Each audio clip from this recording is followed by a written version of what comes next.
ఇందులోనే ఇంకా పన్నీరు మనం వేసుకోవాలి. ఫ్రై చేసి ఉంచుకున్న పన్నీర్ కూడా వేసేసుకొని తగినన్ని వాటర్ వేసుకోవాలి. ఇందులో వాటర్ వేసుకొని కొద్దిసేపు ఉడకనివ్వాలి. ఇంకా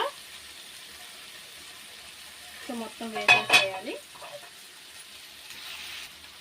సో 1 గ్లాస్ వాటర్ వేసుకోవాలి. ఇలా వాటర్ వేసుకొని ఉప్పు కారం అన్నీ సరిపోయలేదో ఒకసారి చూసి మూత పెట్టేసుకోవాలి. మూత పెట్టుకొని మధ్య మధ్యలో చూస్తూ ఉండాలి కర్రీ అయిందా లేదా అనేది దగ్గరగా వచ్చేంత వరకు. అండ్ చాలా చాలా సింపుల్ అండ్ టేస్ట్ అయితే ఎక్సలెంట్గా ఉంటుంది. జీడిపప్పు దొరికిన వాళ్ళు కంపల్సరీగా చేసుకోండి, విడిచిపెట్టకండి. అన్నీ సరిపోయి ఇంకా మూత పెట్టేద్దాం.